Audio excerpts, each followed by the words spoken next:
മലയാളികളുടെ എക്കാലത്തെയും പ്രിയപ്പെട്ട നായിക തന്നെയാണ് മീര ജാസ്മിൻ. നിരവധി കഥാപാത്രങ്ങളിലൂടെ മലയാളി മനസ്സ് കീഴ്പ്പെടുത്തിയൊരു നടി എന്ന് തന്നെ മീരയെ വിശേഷിപ്പിക്കാം. ഏറ്റവും എടുത്തു പറയേണ്ട കഥാപാത്രങ്ങൾ തന്നെയാണ് ചങ്കുറപ്പുള്ള പെൺകരുത്തിൻ്റെ പേരിലെത്തിയ കഥാപാത്രങ്ങൾ. അത്തരത്തിലുള്ള കഥാപാത്രങ്ങളാണ് കൂടുതലും മീരയെ തേടി എത്തിയിട്ടുള്ളത്.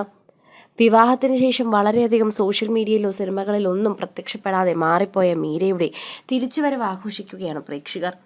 അക്കൂട്ടത്തിൽ കടുത്ത വിമർശനവും പ്രേക്ഷകരുടെ ഇടയിൽ തന്നെയുണ്ട്. നരയനുമായി ചില കാര്യങ്ങളാണ് ഇപ്പോൾ പ്രേക്ഷകർ തന്നെ കുറിക്കുന്നത്. നരയൻ്റെ കുടുംബവുമായി വളരെ അടുത്ത ബന്ധമാണ് നവ്യയ്ക്കുള്ളത്. അതുകൊണ്ട് തന്നെ നരയൻ്റെ കുഞ്ഞിനെ എടുത്തു വച്ചിരിക്കുന്ന ചിത്രത്തിന് താഴെ വളരെ മോശപ്പെട്ട രീതിയിൽ തന്നെയാണ് കമൻറ്റുകൾ വരുന്നത്. ഇവൾക്ക് ഇവൻ്റെ ജീവിതം കൂടി നശിപ്പിക്കേണ്ട ആവശ്യമുണ്ടോ? മീര ജാസ്മിനെതിരെ കടുത്ത വിമർശനം ആ വീഡിയോയ്ക്ക് താഴെ വരുന്നത് കമൻസിലാണ്. ഇതിനോടകം തന്നെ നിരവധി മാധ്യമങ്ങൾ ഇത് പ്രസിദ്ധീകരിച്ചു കഴിഞ്ഞു. അതിൻ്റെ താഴെയൊക്കെ തന്നെയും മീരയ്ക്കെതിരെ കടുത്ത വിമർശനമാണ് വരുന്നത്.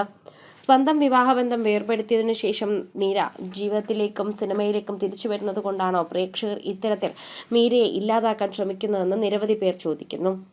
ഒരുപാട് കണ്ടുമുട്ടൽ സൗഹൃദം ഗാഢമാക്കിയത് തന്നെ പറയാമെന്നാണ് ഇപ്പോൾ നിരവധി പേരെടുത്ത് മുന്നിൽ നവ്യയെക്കുറിച്ച് നരയൻ പറയുന്നത്. നരയൻ്റെ എന്നും നല്ല സുഹൃത്ത് തന്നെയാണ് മീര എന്ന് ഉറപ്പിച്ചു പറയാം. അച്ചുവിൻ്റെ അമ്മ എന്ന ഹിറ്റ് ചിത്രം കൊണ്ട് പ്രേക്ഷകർക്ക് പ്രിയ ജോഡിയായി മാറിയതാണ് ഇരുവരും. നിരവധി സിനിമകളിൽ പിന്നീടും നല്ല കഥാപാത്രങ്ങളിലൂടെ ഇരുവരും എത്തിയിട്ടുണ്ടായിരുന്നു. ഇപ്പോൾ വർഷങ്ങൾക്ക് ശേഷം വീണ്ടും ഒരുമിക്കുമ്പോൾ പ്രേക്ഷകർക്ക് വലിയ ഇഷ്ടം തന്നെയാണ് ഇവരോട് പറയാനുള്ളത്. വളരെ സന്തോഷം തന്നെയാണ് കുറേയേറെ നാളുകൾക്ക് ശേഷം മീരയുടെ കൂടെ വർക്ക് ചെയ്യുക എന്നത്.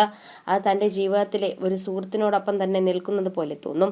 ക്വീൻ എലിസബത്തിൽ അഭിനയിക്കുമ്പോൾ തന്നെ വളരെയധികം കംഫർട്ടബിൾ ആയിരുന്നുവെന്ന് നരയൻ തന്നെ പറയുന്നുണ്ട്. അടുത്ത സുഹൃത്തിനൊപ്പം അഭിനയിക്കുന്നതിൽ ഒരു സന്തോഷമുണ്ടെന്നും ആ സൗഹൃദം സിനിമയ്ക്കും ഒരു വേണ്ടിയായിരുന്നു എന്ന് ആലോചിക്കുമ്പോൾ അതിൽ കൂടുതൽ സന്തോഷമുണ്ടെന്നും പറയുന്നു. മിന്നാമിന്നിക്കൂട്ടം തുടങ്ങിയിട്ടുള്ള സിനിമകളിലൊക്കെ തന്നെയും നരയനും അതുപോലെ മീര ജാസ്മിനും ഒരുമിച്ച് എത്തിയിരുന്നു. അതുകൊണ്ട് തന്നെ പ്രേക്ഷകർക്ക് ഇഷ്ടപ്പെട്ട ജോഡി എന്നതിൽ സംശയമില്ല. ഇരുവരും വർഷങ്ങൾക്ക് ശേഷം ഇതാ മറ്റൊരു സിനിമയിലൂടെ ഒന്നിക്കാൻ പോകുന്നു എന്ന സന്തോഷ വാർത്ത കൂടെ വരുമ്പോൾ പ്രേക്ഷകർ ഇവരുടെ സൗഹൃദത്തെക്കുറിച്ചും ചിന്തിക്കുന്നു. എന്നാൽ സൗഹൃദത്തെ മാത്രം കാണാതെ അതിൽ ചെറിയ വിമർശനമൊക്കെ കണ്ടെത്തുകയാണ് പ്രേക്ഷകർ. മീര ഡിവോഴ്സ് ആയതുകൊണ്ട് തന്നെ നരേൻ്റെ ഭാര്യയുടെ മുന്നിൽ വെച്ച് നരേനോട് ഇത്ര അടുത്ത പെരുമാറുന്നത് ചിലപ്പോൾ ഇഷ്ടമാകില്ല എന്നും പ്രശ്നങ്ങൾ ഉണ്ടാകാമെന്നും പറയുന്നു. ഡിവോഴ്സ് ആയതുകൊണ്ട് തന്നെ പലർക്കും പലതും പറയാമെന്നും പല രീതിയിലേക്ക് കഥകൾ മെനഞ്ഞെടുക്കുമെന്നും അതുകൊണ്ട് മീരയൊന്ന് സൂക്ഷിക്കണേ എന്നും പറഞ്ഞുകൊണ്ട് നിരവധി പേർ മീരയ്ക്ക് വേണ്ടിയും എത്തുന്നുണ്ട്.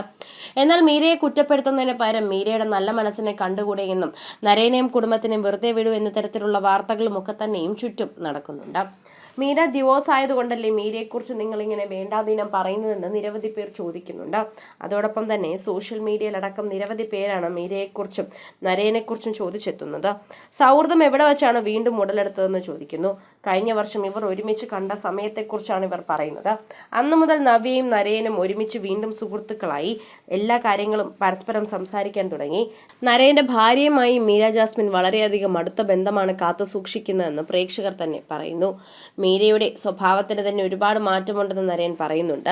ഒരുപാട് ബോൾഡായി പോയി എന്നാണ് നിരവധി പേർ ഇപ്പോൾ മീരയുടെ മാറ്റത്തെക്കുറിച്ച് പറയുന്നത്. കൂടുതൽ സിനിമ, സീരിയൽ, ചാനൽ വാർത്തകൾക്കും നിങ്ങളുടെ പ്രിയപ്പെട്ട താരങ്ങളുടെ എക്സ്ക്ലൂസീവ് അഭിമുഖങ്ങൾക്കുമായി സബ്സ്ക്രൈബ് ചെയ്യാൻ മറക്കല്ലേ.